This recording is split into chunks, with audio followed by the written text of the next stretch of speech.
Hello everyone and welcome to another video. Today I have a little bit of a different video going. Instead of doing a What's Up Doc, I've decided to kind of scrap that series and just do normal videos where I just put out certain questions and attempt to answer them. Still the same way, just getting rid of the What's Up Doc part. And today I have a question that has been asked of me very frequently. It is the question of how do I get compliments with my fragrances? In my videos, I have certain sections where I go ahead and describe a compliment factor of a fragrance, how well it receives compliments. There are many aspects to it, and it's very difficult for me to answer that question kind of above overall whenever somebody asks me that. So I decided to go ahead and do an overview and kind of better help people understand how they can better get compliments with their fragrances overall from just top to bottom. So I'm going to go ahead and do this in two 5-point blocks. One 5-point block kind of like as a information block, and the second block going to be more direct, practical things that you can actually do in order to better get compliments. So with that, I'm not sure how long this video is going to be, so I apologize if it's a little bit too long, but let's just go ahead and get into it. So the very first thing that I think people have to understand with fragrances, colognes, perfumes, stuff like that, is that fragrances are accessories. Fragrances are accessories. That means they are not an end-all, be-all. Just taking a fragrance, dumping it on you, and just expecting to have magic happen just doesn't really happen. There are many aspects of compliments or getting compliments from fragrances that have absolutely nothing to do with fragrances at times. Every little piece and the whole image kind of counts into what people take into their mind away when they look at you and what they get from you as an impression. Your watch, your tie, everything that's put together, your haircut, your demeanor that comes across. Remember, fragrances are, again, just accessories and are just one part of the puzzle. Again, ties, they're not the end-all, be-all. They're just one part of the puzzle. Point number 2. Every fragrance has a different purpose. Every single fragrance has a different purpose. Some fragrances may be more suited towards casual wear. Some may be more suited towards a professional wear. Some may be more suited towards an upscale. Some more downscale. Some, for that excel as work sense. Some excel as, I think I've touched on this, casual sense, play sense, date night sense. Every fragrance has a different kind of feel to it, kind of occasion to it. And your challenge is figuring out what situation those fragrances work best in for you. That's the biggest challenge that I continuously come across, and why I haven't tired of collecting fragrances and going through them too. Because finding the ideal situation for where a fragrance works is really the fun of it all. A good example is something not even related to fragrances: ties. Ties, you may have an excellent tie, but if you don't utilize that tie correctly, it does no good. This tie right here, I have another. This is a green, light green Donald Trump type tie. Whenever I have worn this tie, I have almost always gotten a compliment from another guy saying, "Wow, that's a great tie. Where did you get it? What kind of a tie is it?" And it's because of the pairing that I usually wear it with. I almost always wear it with a light green shirt, and I'm usually wearing an olive colored suit or a dark olive colored suit. And with it, it kind of comes off and it pairs with it perfectly and really complements the tie. So the tie sticks out to it. So along those same lines, it's really all about utilizing the fragrance for a special occasion or the perfect occasion that it goes well with. So that brings me on to my next point, and that's point number 3. Not every fragrance works for every person. Every fragrance interacts with everyone's skin differently. We all have different skin types. Even, you have 2 black people, 2 white people, 2 Indian people. They still have both different skin chemistries. Everyone has different skin chemistry based off of what they eat, their heredity, their background, you name it. it affects their skin chemistry and it's always different. Now, obviously, certain scents, they pair differently based off of what it is that you're spraying on your skin. So some fragrances smell absolutely divine on you, whereas a fragrance that may smell divine on you may smell absolutely horrendous on your friend. Now, most of the time that doesn't happen, but it does happen frequently enough, or can alter the scent in such a way that it does affect that. So it's very important to understand that every fragrance interacts with your skin, with everyone's skin differently. And it's very important for you to actually, if you're looking to buy it, test it on your own skin. They'll give you blotchers and you can get a general sense of it, but when you are wearing it, it's better to actually test it on your skin, get a sense of how it interacts with it. A good example may be Eau de Beau by L'Occitane. It's a fragrance that is often compared to tobacco vanille, or I think like Spiritu du I always pronounce that wrong. Spiritu du Bleu Vanille, whatever. It's often compared to those two scents, but when I put it on my skin and I had other people smell it, it smelled nothing like those two. It smelled like its own original scent. But on other people, it does smell like a close copy to those. So, I mean, your skin is really dependent on it. Generally, for me, darker scents tend to work really well with my skin.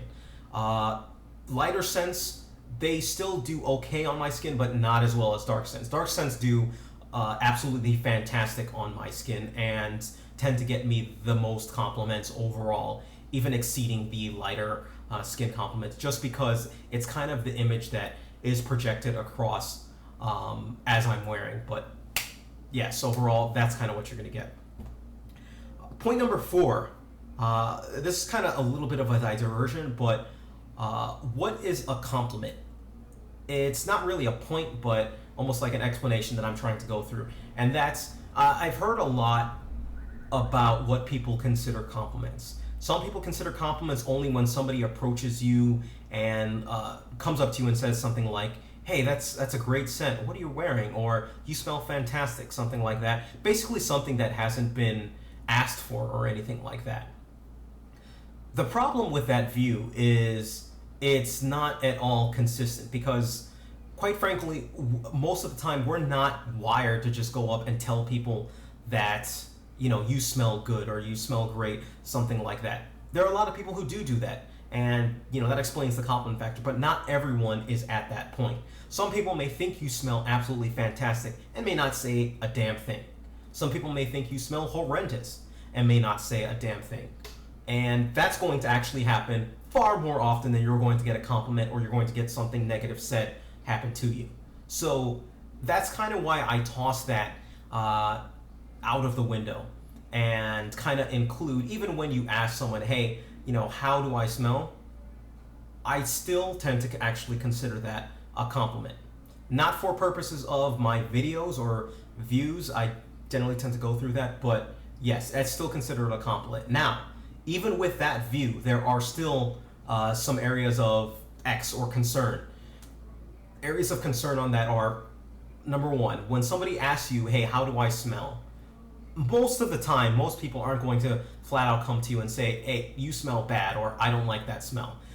I get that reaction now just because my coworkers know me by now. I've worked with many of them for 5 years, and so they know that I'm wanting their true opinion of what I think of what they think a fragrance smells like. So they'll tell me, hey, I don't like that smell, you stink, or something along those lines. And that's why I love getting those opinions and reviews from them. But for most people, if you don't have that relationship running with them, they're probably not going to tell you that you smell bad. They're probably just going to say, yeah, you smell good.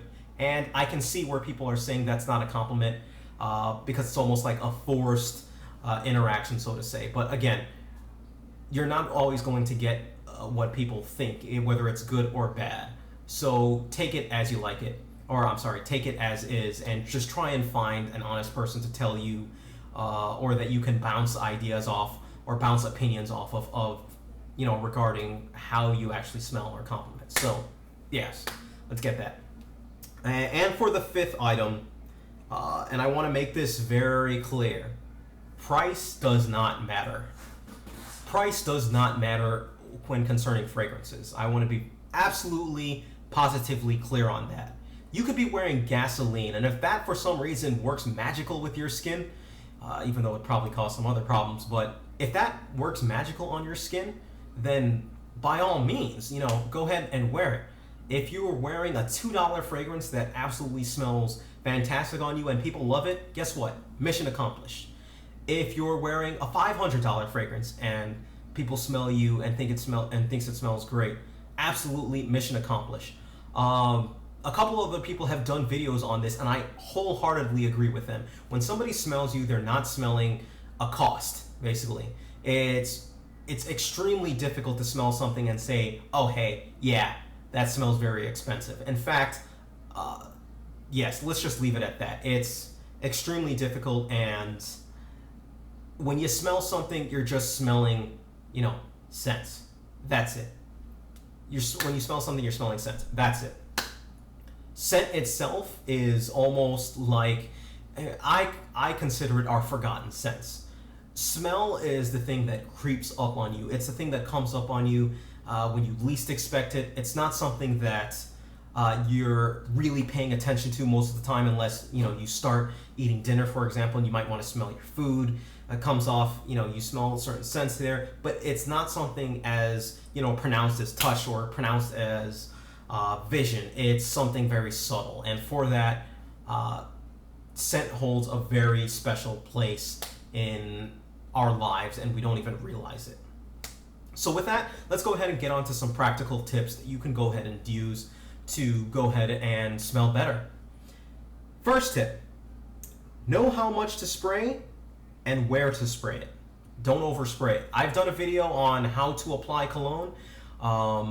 If you want, go ahead and check it out. I'm going to go ahead and leave a link to it at some point or another in this video, over here, over there, or wherever. But knowing how much to apply and where to apply is absolutely crucial. And it's going to differ for most people on how much they can get away with for a certain scent.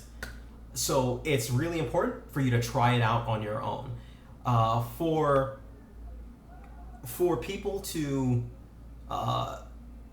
compliment you, or for you to get compliments, you're going to have to be able to master the trigger.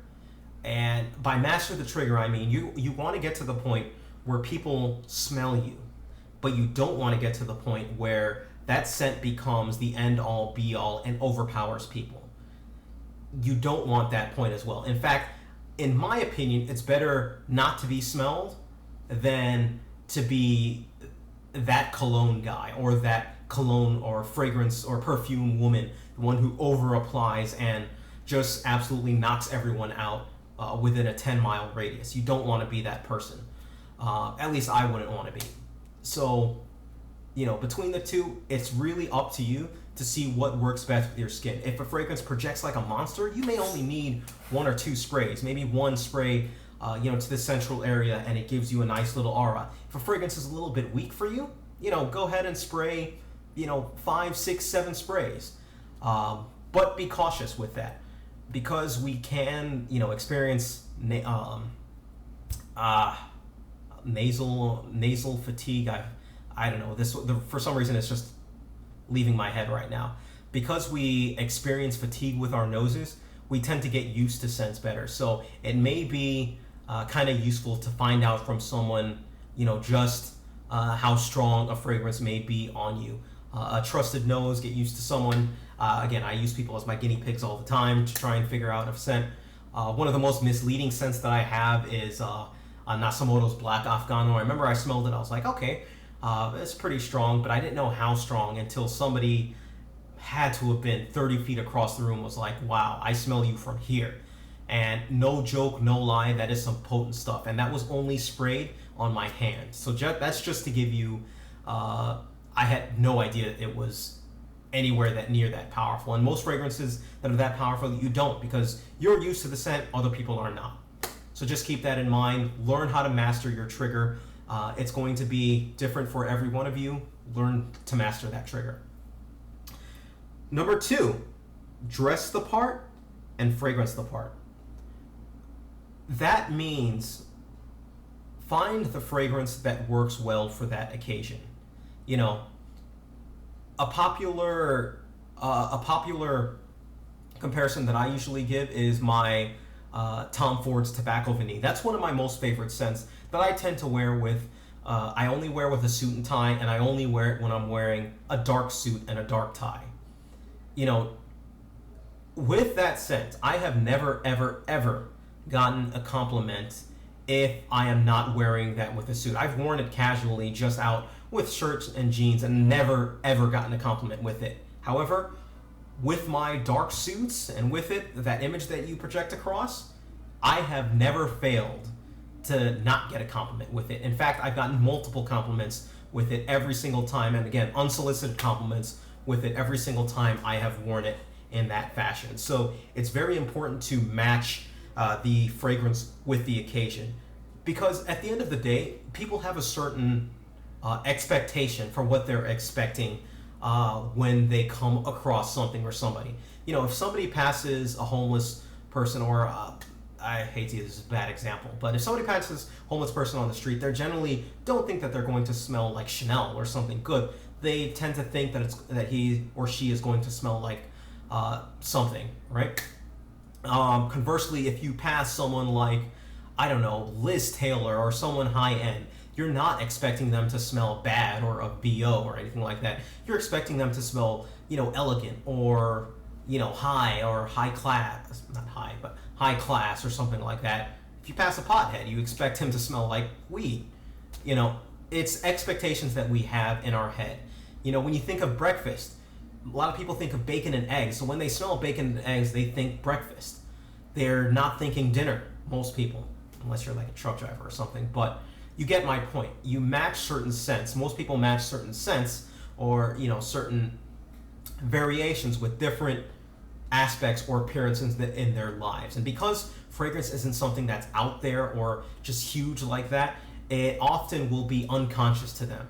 So that will really make up their kind of their demeanor and their expectations of what something should smell like. So that's why, one of the reasons why it's very important to match your fragrance with the part that you're dressing as. And it becomes a little bit of a challenge, but to me, that's a little bit of the fun side of fragrances, figuring out what goes with what. It's no different than matching ties and shirts, stuff like that. All right. Number 3 in getting more getting more compliments, be approachable. Be approachable means just that. I know people in my everyday life who have asked me how they can get more compliments from their fragrances, and even without knowing what the heck they were wearing, I knew immediately. There was this one guy in particular, I'm not going to go ahead and name any names, but I knew immediately that, hey, put a smile on your face, or act a little different, and I'm sure people will come over to you. Basically, sum it up, he wasn't the nicest of people to other people. I'm not saying you have to be nice or anything like that, but being approachable does help. If you're approachable, people are more likely to come up to you and tell you what they feel. I've been told many times that I have a face as I'm walking around that is very approachable, and it explains why I get panhandled so much as I'm walking around. I have a face that's very approachable. You can come up and talk to me for whatever reason at work, and I think that's why it's a little bit easier for me to gather what other people think about a fragrance as possible. But yes, be approachable. It really doesn't get any more simple than that. Be approachable and you will get more compliments with your fragrances. Number 4, situations. Understanding situations is my next point. Not every situation is conducive to compliments, and it's very important people understand that. Bars are great places generally for compliments, depending on what you're wearing and how you're wearing it. Often, if I'll go to a bar, I'll usually spray behind my ears or something like that, or spray up here, and that way when I get in close to someone and kind of talk to them, say this is their head, and I'm going and talking to them, they get a whiff of what I'm wearing. And it's a great conversation, not only starter, but picker-uppers off the scent. And so bars are a place that I get a lot of compliments from.